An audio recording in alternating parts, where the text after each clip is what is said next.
ഇരിക്കുന്നത്. പക്ഷെ അത് തികച്ചും വ്യാജമാണെന്നേ ഞാൻ പറയത്തുള്ളൂ. കാരണം കസ്തൂരി മഞ്ഞളിൻ്റെ യഥാർത്ഥ കളർ ഒരു ക്രീം കളറാണ് കേട്ടോ. ഇപ്പോൾ കാണിച്ചു തരാമേ.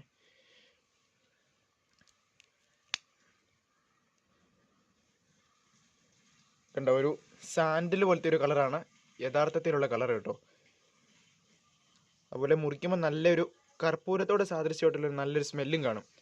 പൊടിച്ചപ്പോൾ തന്നെ നല്ലൊരു സ്മെല്ലൊക്കെ വരുന്നുണ്ട്. ഇപ്പോൾ പലർക്കും ഇത് മാങ്ങയിഞ്ചി ഇല്ല എന്നൊക്കെ ഒരു ഡൗട്ട് കാണും. ഇപ്പോൾ മാങ്ങയിഞ്ചി നമുക്ക് പെട്ടെന്ന് മനസ്സിലാക്കാൻ പറ്റും കേട്ടോ. അതിനൊരു ഡാർക്ക് ഒരു ഗ്രീൻ കളർ പോലെ ഒരു സാമ്യത കാണും. ഇതിലെന്ന് പറയുമ്പം നല്ലൊരു ക്രീം കളറാണ്, പെട്ടെന്ന് തന്നെ മനസ്സിലാക്കാം. പിന്നെ ഇതിൻ്റെ ഇലയുടെ കാര്യത്തിലേക്ക് വരുമ്പം നോർമൽ മഞ്ഞളിനെ കഴിഞ്ഞും കുറച്ചുകൂടെ വീതി കൂടുതലുള്ളതായിട്ട് എനിക്ക് ഫീൽ ചെയ്തു കേട്ടോ. പിന്നെ നല്ല ഹൈറ്റും വയ്ക്കും. ഏകദേശം നമ്മുടെ ഒരു നെഞ്ചൊപ്പം അടുത്ത് തന്നെ ഹൈറ്റ് വെച്ചായിരുന്നു. അപ്പോൾ നമുക്ക് മൊത്തത്തിൽ ഇത്രയും വിത്തുകളാണ് കിട്ടിയേക്കുന്നത്.